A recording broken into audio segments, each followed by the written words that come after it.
Then another category is the human-computer interaction food, so the use of digital technology and many times we call it the phygital sector of food design. And the question we have about this is, what does the future hold for food design? Health-conscious consumers are demanding food that are nutritious, clean label, and functional. They want to know what is their food, what is inside of their food, and how it benefits for their health. This trend is leading to a wave of innovation in product development, with food design helping to create more appealing, but more importantly, healthier option.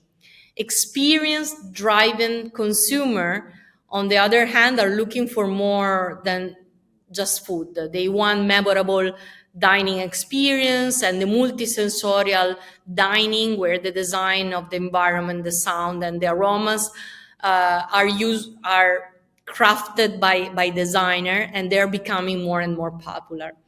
What I want to underline from my point of view is the use of the technology for accessibility and for what we consider the food for all. Technology is playing a huge role in shaping the future of food design, and we're seeing advances, developing solutions like AI-driven product development, where algorithms are creating new flavor and texture, and use of the 3D food printer for changing completely the food preparation and the presentation. But personalized nutrition and cooking is a very exciting area, again, for the purpose of the accessibility and for having the food for all. The idea is that with data from wearable devices or genetic testing, food product could be designed to meet individual health needs and allowing for a high personalized food experience. I'm thinking also about disability needs or food for all solution that can, in a way, impact in marginalized area. Now, let's dive briefly in the eating design, another category, which deserves a brief but insightful explanation. Eating design is all about creating alternative dining experience and events that go behind just to food itself. It's about how people engage with food and the act of eating. Today, consumers are more informed and demanding than before.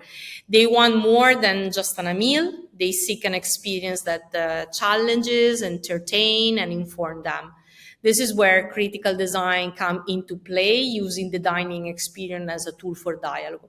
For example, the case you see in the slides, the open meals introduce desserts that let us experience the challenges of the climate change through food. The data are becoming like food experience. So it's called like the new reification of data, to help the people to understand data by experiencing, by eating those data.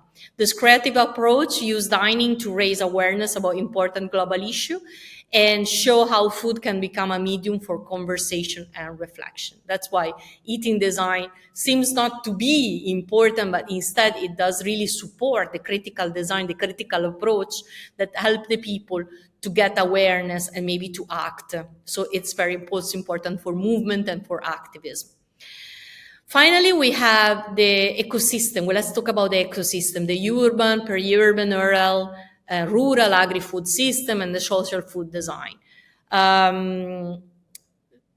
We're talking about ecosystem, both spontaneous and constructed. Food design can play a very important role in community system, in living labs, in urban environments where tradition and local identities are celebrated while promoting environmental, economic, and social sustainability. Take, for instance, think about the role of the innovation in street food.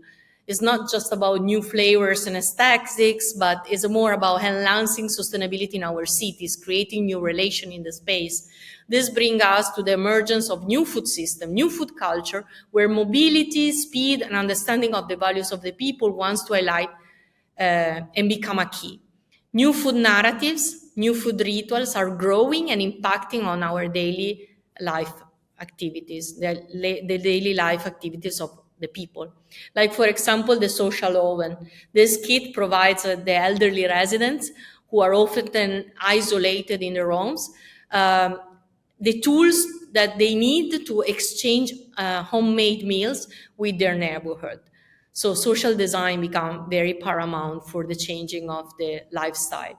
Two more cases from my country. I'm from Italy, and the first case is a snack solution created from locally sourced legumes, so from beans. The products that might be otherwise be overlooked and are underutilized. So beans are very important nowadays for new protein-based diet. These initiatives, this project specifically, provide new opportunities for local farmers, ensuring that their crops are given the attention they deserve. By transforming these legumes into appealing snacks, especially for school programs, this project not only helps boost farmers' incomes, but also encourage healthier eating habits among children by promoting the consumption of legumes in educational setting. The second case, again from Italy, is focused on the revalorization of the traditional product that is typical from the Italian poor and popular food culture, the frisella. Through the creation of a dedicated concept store, this initiative aims to introduce and explain the frisella to both tourists and locals. By doing so, it brings new life to this cultural product, and the product becomes richer, presenting itself in an innovative way that appeals to modern consumer, and it becomes also important to maintain the traditional roots. That effort not only educates the public to the cultural significance of the frisella, for example, but also creates a new gastronomic experience around the classical Italian culinary tradition. So one remarkable aspect of food design is how it responds to crisis. The pandemic, for example, recently has taught us invaluable lessons about how to adapt, how to innovate, how to create new solutions to food challenges. Is this not only the way how we should approach to food design? So if we think about how many challenges are around us, how is important to use design? The ability to use design is very important. It responds to emergency, to reshape how we approach and think about food, show how we can create something new that can impact and change and redesign our current food system. We have used many terms today in this presentation. Food design, food product design, urban food system design, food design for animals, design with food, systemic food design, social food design, agri-food design. But the most important word that we need to remember is design. Design, because it is the capacity of understanding the complexity of food and the capacity and the abilities of not seeing only problems, but instead defining opportunities and to grow and to develop new solutions. We have to remember design is the opportunity we have nowadays to design the food system for tomorrow communities. This presentation wants to emphasize the role of food design in fostering entrepreneurship and innovation while highlighting its practical and visionary aspects. To summarize, food design is a central component of innovation in the food industry. Entrepreneurs and designers are using creativity to respond to consumer needs while addressing larger societal challenges. The future of food lies in the integration of technology, sustainability, and consumer-driven innovation. And ultimately, food design and entrepreneurship are not just about making better products, but they're about solving real-world problems in meaningful and impactful way. Again, in conclusion, the intersection of food design and entrepreneurship is creating exciting new opportunities in the food industry. And we have seen it's not just about what is in our plate, it's about how the entire system is designed, from production to consumption. This approach can help us to create food solutions that are sustainable, consumer-friendly, and adaptable to future challenges. I thank you for your attention.